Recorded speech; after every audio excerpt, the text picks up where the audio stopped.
बरसात की ठंडी रात थी। पहाड़ियों के किनारे बना छोटा सा सनराइज मोटेल लगभग सुनसान पड़ा था। हवा में नमी थी और बाहर झींगुरों की आवाज़ किसी भूतिया संगीत जैसी लग रही थी। रिसेप्शन पर राधिका अपनी आखिरी शिफ्ट पर थी। पुराने सीसीटीवी मॉनिटर्स की नीली रोशनी उसके चेहरे पर डरावनी छाया डाल रही थी। वो कॉफ़ी का मग थामे बोरियत में अपने फ़ोन पर स्क्रॉल कर रही थी जब दरवाजे की घंटी बजी। एक आदमी अंदर आया, लंबा, गीले बालों से पानी टपकता हुआ। उसके चेहरे पर अजीब सी मुस्कान थी। मुझे कमरा चाहिए, उसने धीमे स्वर में कहा। राधिका ने रजिस्टर उठाया।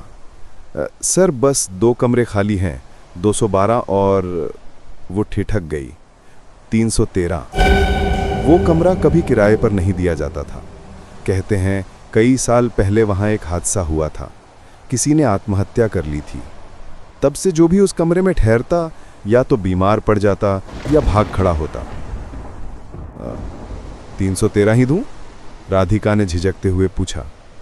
आदमी ने मुस्कुराकर कहा, वही चाहिए।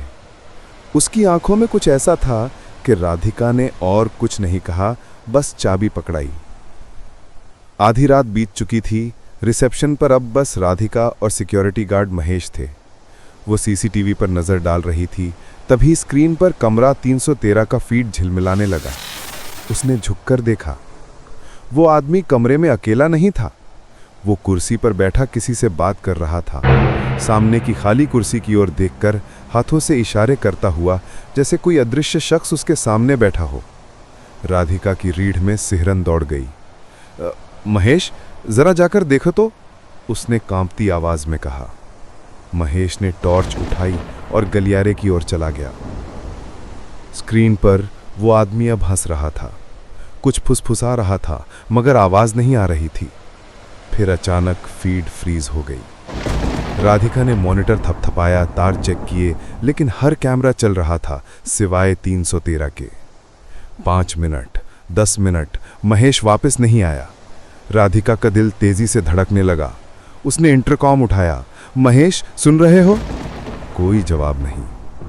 फिर अचानक मॉनिटर पर झिलमिलाहट हुई। 313 का फीड लौट आया। राधिका ने सांस रोकी। कमरे में अब 3 लोग दिख रहे थे।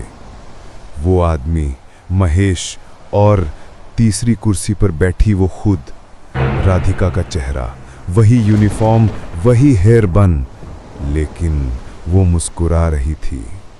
धीरे धीरे उस मुस्कान में कुछ भयानक फैलने लगा।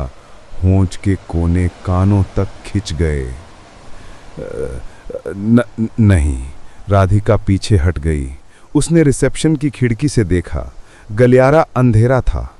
वो फोन उठाने ही वाली थी कि रिसेप्शन की टेबल के नीचे कुछ ठक से गिरा। उसने झुककर देखा, वही कमरा 313 की चाबी। लेकिन उसने तो उसे उस आदमी को दे दी थी। कांपते हाथों से उसने कैमरा फिर देखा। अब कमरा खाली था, तीनों गायब। सिर्फ दीवार पर खून से लिखा था, अब तुम्हारी बारी है। दरवाजे की घंटी बजी। राधिका चीख पड़ी। बाहर वही आदमी खड़ा था, सूखा हुआ, मुस्कुराता हुआ। रूम 313 चाहिए। रिसेप्शनिस्ट कहाँ है? राधिका ने धीरे से स्क्रीन की ओर देखा।